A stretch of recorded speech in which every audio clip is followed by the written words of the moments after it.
Bonjour, merci de nous rejoindre sur RTI 1. On est ensemble pour une demi-heure d'information. Tout de suite, voici les titres. Il s'est tenu hier mercredi un conseil des ministres au palais de la présidence de la République. Entre autres sujets abordés, la réhabilitation et le développement du chemin de fer entre la Côte d'Ivoire et le Burkina Faso et la gestion de l'immigration aux frontières. Le Premier ministre Amadou Gon Coulibaly a présidé pour le compte de l'État de Côte d'Ivoire la signature d'une convention avec le groupe Olam pour la transformation de 900 000 tonnes de cacao d'ici à 2020. Vous le verrez dans ce journal. L'ouragan Irma a dévasté mercredi l'île de Barbuda avant d'arriver sur les îles françaises Saint-Barthélemy et Saint-Martin. L'ouragan menace désormais la République dominicaine et Haïti. Emmanuel Macron se rendra dans les zones sinistrées dès que possible.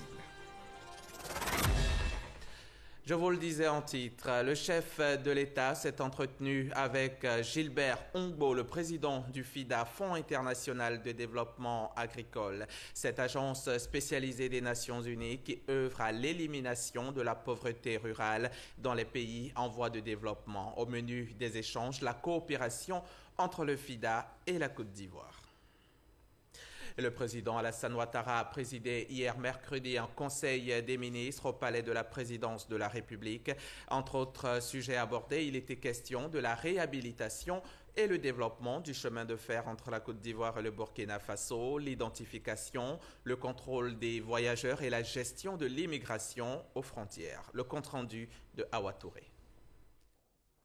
Le Conseil des ministres de ce mercredi 6 septembre, le premier après les vacances gouvernementales, a approuvé un contrat pour la fourniture d'un système intégré d'identification, de contrôle de voyageurs et de gestion de l'immigration aux frontières. Un contrat conclu le 17 août 2017 entre la Côte d'Ivoire et les sociétés Securiport SA et Securiport LLC. Cette nouvelle convention prend davantage en compte la volonté du gouvernement de rendre l'aéroport international Félix Houphouët-Boigny plus compétitif et plus sûr.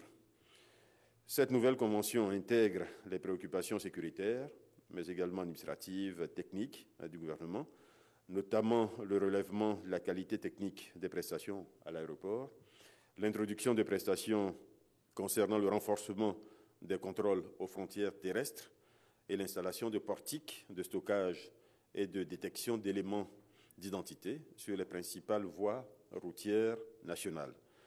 Il s'agit ici principalement de l'installation de 4 portiques aux frontières du Ghana, du Libéria, du Mali et du Burkina et un portique à l'aéroport Félix Houphouët-Boigny d'Abidjan.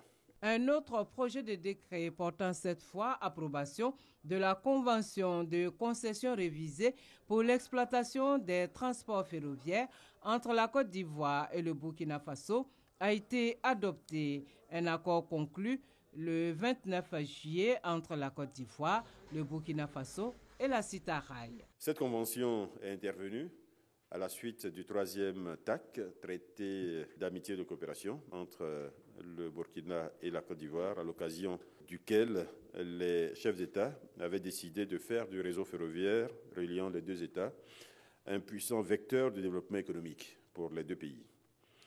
Cette nouvelle convention modifie l'étendue de l'engagement du concessionnaire qui assume désormais la responsabilité des investissements de réhabilitation du réseau.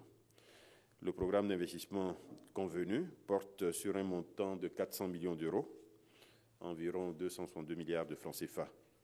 Et le début des travaux est prévu pour la mi-septembre 2017. Nous y sommes déjà. Le gouvernement entend par ailleurs lutter efficacement contre la contrebande aux frontières. Il a ainsi décidé de concéder le service public de vérification de la conformité des produits embarqués à destination de la Côte d'Ivoire. Ces différentes conventions ont été signées entre l'État de Côte d'Ivoire et 4 organismes mondiaux en charge de la conformité de la certification. Ces organismes sont Intertech International Limited, SGS, Société Générale de Surveillance SA, Bureau Veritas Inspection, Valuation, Assessment and Control, BIVAC BV, et la dernière, Cotecna Inspection SA. Ces contrats de concession confient à ces organismes prestataires la vérification, avant embarquement, de la conformité des importations, conformité avec les normes applicables dans notre pays. Ces différentes conventions permettront de préserver le marché national de la contrebande transfrontalière, d'assurer une meilleure traçabilité des produits étrangers mis sur le marché ivoirien, de garantir une consommation de meilleure qualité aux populations et évidemment de sécuriser la production industrielle nationale.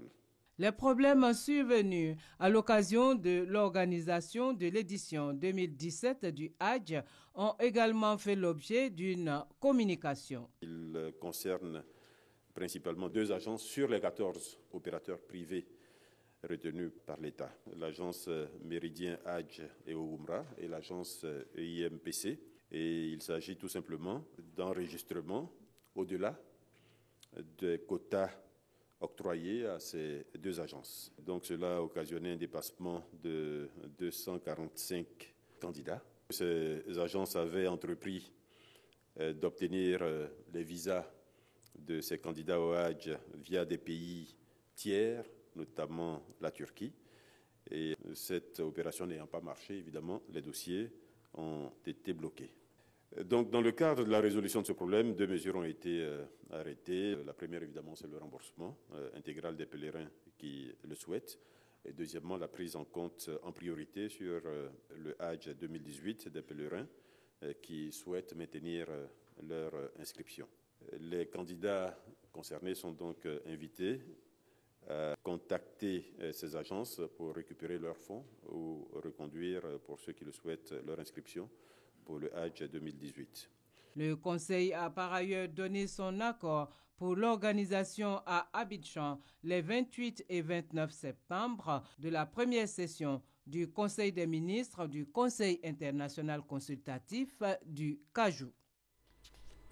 C'est également hier mercredi que s'est ouvert ici à Abidjan le 7e forum sur la révolution verte en Afrique et il se poursuit à l'hôtel Ivoire Sofitel. Une cérémonie d'ouverture en présence du chef de l'État, le président Alassane Ouattara, de la présidente du Libéria Ellen Johnson Sirleaf et des représentants des chefs d'État du Togo et du Ghana. Retour sur cette cérémonie d'ouverture avec Viviane Haïm.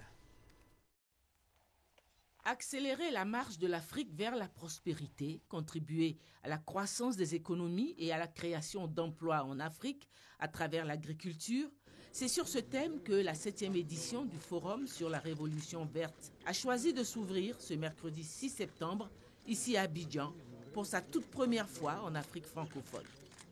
La présence du chef de l'État, le président Alassane Ouattara, de la présidente du Libéria Ellen Johnson Sirleaf, du président Faure Gnassingbé en la personne du Premier ministre du Togo, du président Nana Akufo-Addo représenté par le ministre de l'Agriculture du Ghana, ainsi que les anciens chefs d'État Olusegun Obasanjo, John Kufuor et Jakaria Kikwete témoignent de tout l'intérêt accordé au plus haut niveau pour cette rencontre organisée conjointement par l'Alliance pour la Révolution verte en Afrique, l'AGRA, et la BAD, la Banque africaine de développement.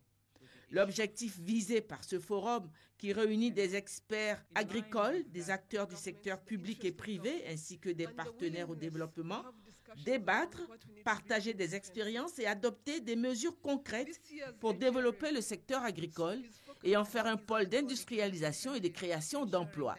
Un défi important. C'est donc à juste titre que dans son adresse, le ministre de l'Agriculture et du Développement rural, Mamadou Sangafoua Koulibaly, a sollicité au nom de l'Alliance pour la Révolution verte l'expérience et l'expertise du président de la République, Alassane Ouattara.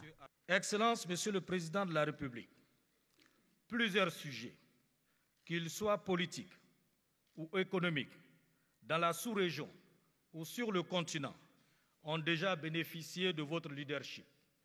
Malgré votre humilité et votre discrétion, vos qualités presque innées de leadership n'ont donc pu échapper à Agra et ses partenaires. Voilà pourquoi ils sont venus en qualité et en quantité de toute l'Afrique et d'ailleurs avec un objectif principal, celui de mettre entre vos mains le destin de l'agriculture sur le continent africain. Le développement et l'industrialisation du secteur agricole en Afrique, baptisé Révolution verte, ne sera possible que grâce à des investissements importants, d'où la nécessité d'une mobilisation de fonds. L'Agence américaine pour le développement international, USAID, la Fondation Bill et Melinda Gates, le Fonds international pour le développement agricole, FIDA, le Programme alimentaire mondial, PAM, la Commission de l'Union africaine, ont au cours d'un panel réaffirmé le respect de leurs engagements pour le développement du secteur agricole en Afrique. Dans son allocution, le président de la République a esquissé des grandes lignes d'action, mais surtout, il a réaffirmé la volonté du gouvernement ivoirien de poursuivre, comme il s'est engagé, le financement de l'agriculture nationale. La productivité de l'agriculture demeure encore faible, je dirais même très faible en Afrique. Les gains obtenus dans ce domaine sont largement dus à l'augmentation des superficies cultivées, avec les conséquences en matière de déforestation. Et bien évidemment, c'est cette déforestation qui crée les problèmes que nous avons vécus récemment, aussi bien en Côte d'Ivoire que dans d'autres pays voisins, que ce soit le Ghana, le Nigeria, mais surtout en Sierra Leone. Les modes de production sont généralement archaïques et utilisent très peu d'intrants améliorés. L'accès aux semences à haut rendement, aux engrais, aux techniques d'irrigation et à la mécanisation reste une préoccupation dans la plupart des pays. Il en est de même du savoir-faire et de la sécurisation de l'accès au foncier. Et ceci est un domaine essentiel pour la plupart de nos États où des efforts importants sont en train d'être faits, mais il faut que nous le fassions de manière plus rigoureuse et plus accélérée. Enfin, si l'on observe que les investissements, aussi bien publics que privés, dans le secteur agricole et dans le développement durable, ne sont pas suffisants pour faire face aux besoins en infrastructures, en énergie, ou encore pour créer la valeur ajoutée et les emplois nécessaires pour retenir les jeunes. Donc nous devons faire plus en matière d'investissement. La transformation du secteur agricole africain requiert une volonté politique, comme manifesté par notre Premier Président, des réformes courageuses et bien sûr un financement soutenu dans la recherche, les infrastructures et l'énergie, ainsi qu'un partenariat international solide. Les estimations nous situent que nous avons des besoins estimés à 400 milliards de dollars pour les prochaines années. Et donc je voudrais encourager l'adhésion d'un nombre plus important de partenaires en soutien aux efforts des pays africains. Merci aux partenaires qui contribuent déjà, mais nous avons besoin d'encore plus de soutien. Et je voudrais vous encourager tous qui sont présents et même ceux qui ne le sont pas, de mettre donc la main à la poche, de sortir vos chéquiers et d'aider la GRF. Nous avons pris des engagements nous-mêmes à Malabo, au niveau des pays africains, parce qu'un partenariat crédible et une mobilisation soutenue des ressources pour financer l'agriculture en Afrique dépendra du respect de ces engagements que nous avons pris. Et c'est pourquoi je suis personnellement heureux de vous annoncer que la Côte d'Ivoire respectera ses engagements en matière de financement de l'agriculture. Le prix africain pour la sécurité alimentaire créé par l'AGRA, l'Alliance pour la Révolution verte en Afrique, a été décerné à 2 lauréates, professeur Ruth Onyango du Kenya, primé pour les activités de son ONG sur le terrain de la sensibilisation et de la production, et Maïmouna Sidibé Koulibaly, agricultrice, primée pour son entreprise de production de semences améliorées. Un autre temps fort de cette 7e édition du Forum sur la Révolution verte, qui refermera ses portes le vendredi 8 septembre, sera la signature d'un accord de siège pour l'installation d'une représentation en Côte d'Ivoire de l'Alliance pour la Révolution verte en Afrique. Et je vous le disais, cette 7e édition du Forum sur la Révolution verte s'est ouverte hier, mercredi. Et sur place, nous allons retrouver Herman Guivet que nous avons en duplex. Bonjour Herman. Bonjour Hamza Diaby. Alors, le Forum sur la Révolution verte en Afrique est à sa 4e journée aujourd'hui. Après la cérémonie d'ouverture hier, sur quoi portent exactement les réflexions de ce jour? Eh bien, Hamza Diaby, effectivement, après la grande journée donc, de cérémonie d'ouverture hier, les travaux ici du côté de l'Hôtel Ivoire se poursuivent. Je dirais mieux, ils se sont amplifiés avec la tenue de plusieurs panels. Le premier panel a lui porté sur la clôture de l'opération Investir dans l'agriculture africaine. Le deuxième panel a lui porté sur les tendances contemporaines et le développement des investissements agricoles. Le troisième panel a lui réfléchi sur la capacité de créer des possibilités pour les jeunes afin que ceux-ci puissent tirer parti des terres, des sujets tout aussi intéressants qu'importants et qui relèvent de l'importance de l'événement. Hamza Diaby. Vous mentionnez la question de la jeunesse, alors qu'est-ce qu'on retient là justement concernant cette jeunesse? Effectivement, beaucoup de choses importantes à retenir concernant les jeunes donc placés au centre des réflexions. Il ressort de ce deuxième panel que 60% dans l'agriculture, de ceux qui travaillent dans l'agriculture, ce sont les femmes.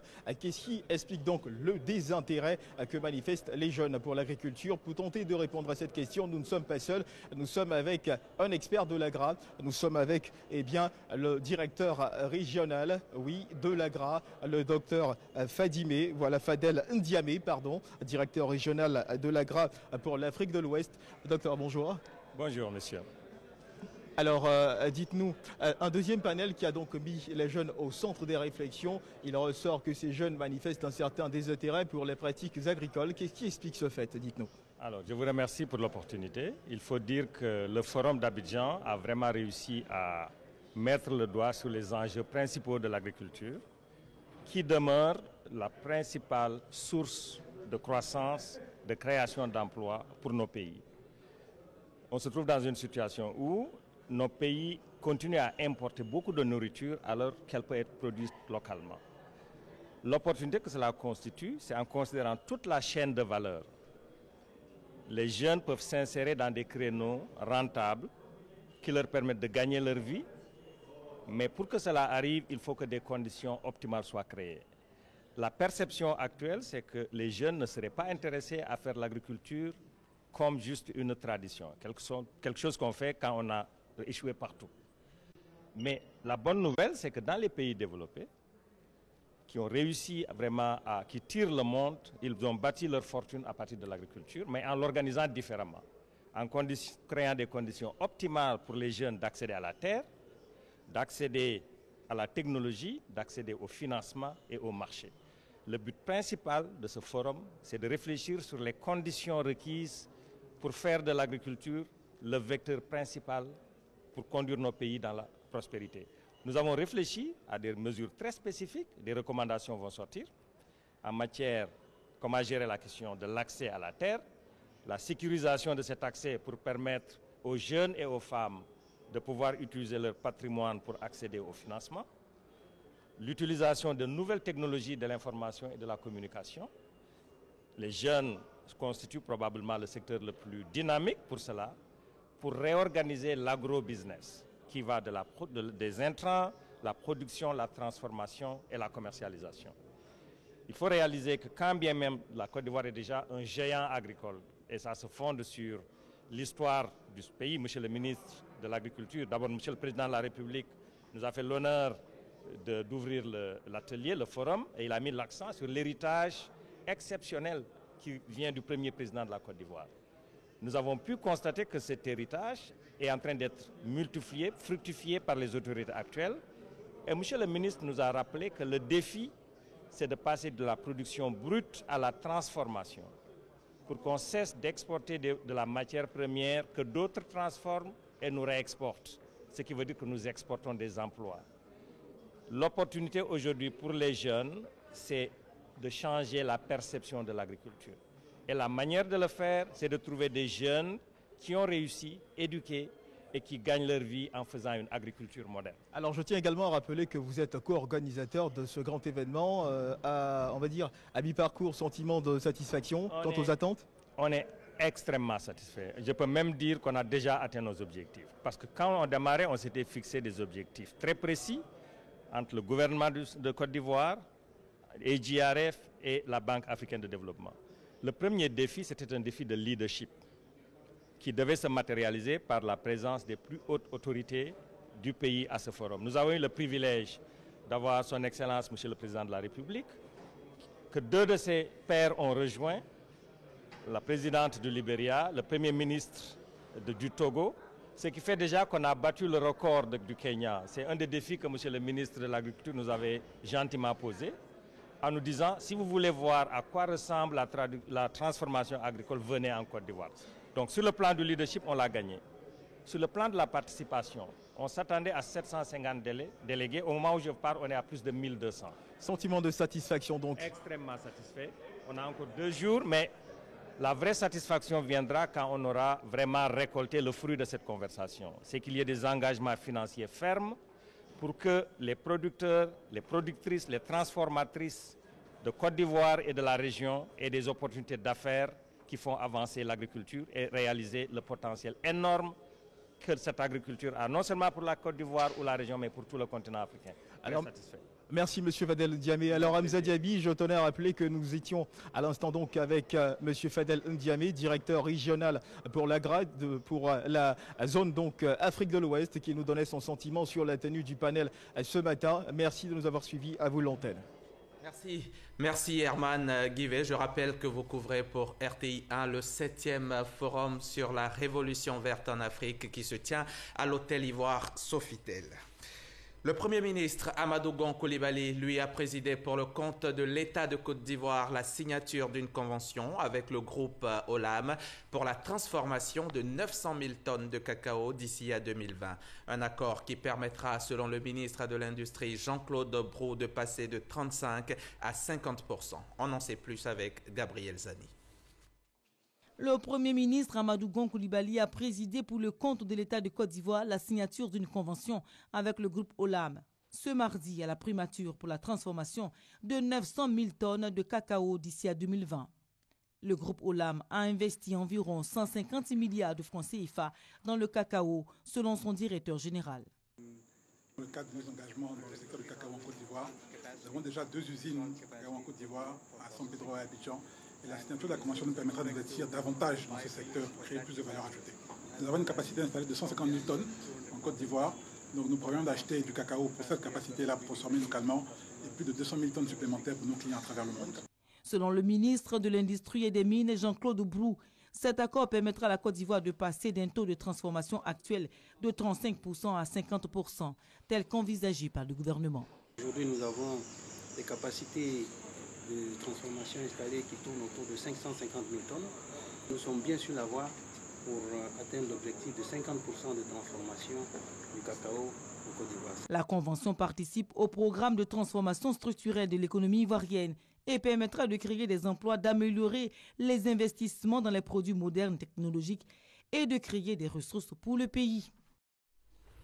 Reportage signé Gabriel Zani. Dans le secteur du coton, la Côte d'Ivoire est 3e pays producteur avec 310 000 tonnes en 2016 et elle nourrit encore de grandes ambitions pour la filière. Une ambition qui pourrait cependant être contrariée par la chute de la production liée notamment à des facteurs climatiques, à la baisse du nombre de producteurs de coton, mais également le manque de matières premières pour les industriels de la filière. Pour répondre aux producteurs préoccupés par le relèvement du prix marchand et les usiniers qui militent pour un meilleur approvisionnement, les autorités ont mis en place une réforme de la filière coton dont l'objectif est de susciter plus d'investissements afin de garantir une meilleure productivité et de qualité du coton ivoirien. Les précisions de Jean-Louis Gbangbo.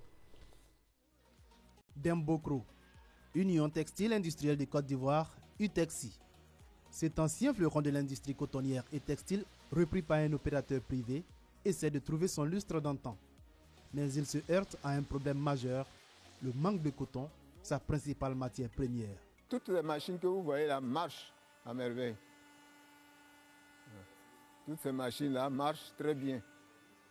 Seulement, il n'y a pas de matière première. Avec moins de 10% de son équipement en activité, l'usine est loin d'atteindre sa production normale de 25 000 mètres de tissu par jour. Mon souhait est que l'usine marche 24 heures sur 24. Parce que, comme je le disais, ce n'est pas les clients qui manquent.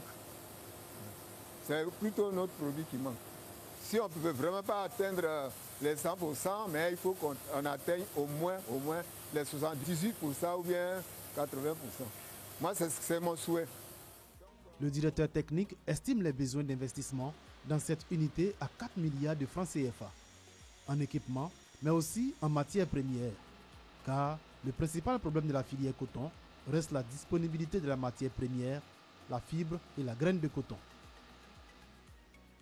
Korogo, première zone productrice de coton en Côte d'Ivoire. Mamadou Silué, producteur de coton, est optimiste quant à sa prochaine récolte. Cette année, je compte au minimum avoir 35 tonnes, mais au maximum, je compte avoir au moins 40 tonnes. Oui. Puisque l'année dernière, j'avais fait 13 hectares et j'ai fait 26 tonnes, 29 kg. Mais cette année, avec mes 15 hectares, je compte avoir 40 tonnes. Je compte avoir beaucoup d'argent. Puis déjà, j'ai fait un arrêté, au moins, qu'est-ce qu'il faut faire avec cet argent quand j'aurai ça? Le coton en Côte d'Ivoire est produit par de petits planteurs comme Mamadou Silué. Des exploitations familiales réparties dans plus de 4000 villages et campements de 23 départements du pays. Lors de la campagne 2016-2017, ils ont produit 310 000 tonnes de coton. Une production en baisse de 30% par rapport à la campagne précédente qui, elle, a été de 450 000 tonnes. Une baisse liée aux facteurs climatiques, mais également à un prix peu rémunérateur selon les paysans. J'aimerais au moins demander, avec l'appui de l'État, si pour augmenter encore le prix du coton, ça peut nous arranger. Sinon, avec ces prix, vraiment, c'est un peu faible, très faible. Le problème qu'on a aujourd'hui, c'est le prix du coton, le prix des intrants, et puis aussi, bon, puisqu'il y en a qui ont envie de faire des grandes surfaces, mais avec peut-être une seule paire de bœufs, ils n'ont pas à faire au moins de grandes surfaces. Peut-être, bon, soit si ça au moins des tracteurs, soit au niveau des fêtières, soit au niveau des sociétés coopératives, ça peut au moins faciliter la tâche pour travailler. La filière coton est en pleine réorganisation. Afin de susciter une production de qualité, les organisations professionnelles ne sont jamais loin des paysans. Ces derniers reçoivent régulièrement les visites d'encadreurs qui viennent recenser leurs besoins. Aujourd'hui, les besoins des producteurs, c'est d'abord le matériel agricole, puisque de plus en plus, la main-d'œuvre se fait rare. Elle se fait un peu difficile à trouver. Alors il faut moderniser la production avec la culture attelée, la culture mécanisée. Nous sommes dans l'exploitation d'un producteur qui nous a dit utiliser le tracteur pour ses labours. Parce qu'avec les bœufs, il ne peut pas faire toutes ces superficies-là. Les producteurs, c'est des petits exploitants. Ils n'ont pas les moyens forcément d'acquérir de gros engins. Ils peuvent faire de la prestation de services auprès des opérateurs qui voudront bien investir dans le secteur. Un appel à l'investissement que des privés ivoiriens ont pris au pied de la lettre. Konaté Vassiriki est l'un d'entre eux. C'est lui qui a racheté Utexi à Dembokro, mais également Cotivo à Agboville, une société placée alors en liquidation judiciaire. Il a investi 15 milliards de francs CFA pour réhabiliter ces deux usines. Aujourd'hui, Vassiriki emploie 400 personnes. Bien loin tout de même des 4500 salariés que comptaient ces deux entreprises avant leur chute. Il y a encore du potentiel de transformation. L'idéal, ce serait de transformer des marques totalement venues de Côte d'Ivoire, de transformer, au lieu d'envoyer des balles à l'extérieur pour alimenter et créer de l'emploi ailleurs, ce serait d'ajouter cette plus-value-là à travers un investissement local de qualité et permettre à la Côte d'Ivoire vraiment de s'autosuffire en termes de production textile, mais aussi d'être capable de ravitailler l'ensemble de la sous-région. Pour se relancer, la filière compte sur le zonage, l'attribution de zones exclusives d'activité pour chacune des 6 sociétés cotonnières installées en Côte d'Ivoire. Axe fort de la réforme entreprise par les autorités ivoiriennes. L'interprofession de la filière coton, elle, place beaucoup d'espoir dans cette nouvelle politique. Le zonage est important au niveau des producteurs, qui est la première chaîne, la chaîne la plus importante de la culture du coton, mais qui est un maillon très faible. Le producteur de coton, cela permet à chaque société cotonnière de savoir que dans sa zone d'intervention, qu'elle n'a pas de concurrent et qu'elle doit investir à long terme pour le développement de sa zone. Ça encourage une société cotonnière à faire des investissements qui pourront encourager la culture du coton dans cette zone. Il est important que l'État continue d'être le garant du respect des zones attribuées aux différents acteurs économiques. Il est vraiment important. La filière semble avoir traversé sa période de turbulence. La relance est désormais amorcée grâce à une synergie d'action entre l'État, les acteurs de la filière et les partenaires techniques et financiers. C'était un dossier signé Jean-Louis Gbangbo. Les prévisions météo font état de ce que l'ouest de la Côte d'Ivoire connaîtra ce jeudi 7 septembre 2017. Un temps très nuageux pouvant entraîner la tombée de près de 200 mm de pluie susceptible de causer d'importantes inondations. L'Office national de la protection civile demande aux populations de la zone ouest de quitter pendant le temps de la menace les habitations se trouvant au bord des cours d'eau, des flancs des collines, des marécages ou dans les zones bâties mais non loties. Fait à Abidjan le 6 septembre, signé des mains des ministres Claude Isaac Day de la construction et Sidiki Diakité de l'intérieur et de la sécurité. L'île de Barbuda, elle, vient d'être dévastée par l'ouragan Irma avant d'arriver sur les îles françaises Saint-Barthélemy et Saint-Martin, placées en alerte violette avec interdiction pour la population de sortir. Le plus puissant ouragan jamais enregistré dans l'Atlantique menace désormais la République dominicaine et Haïti.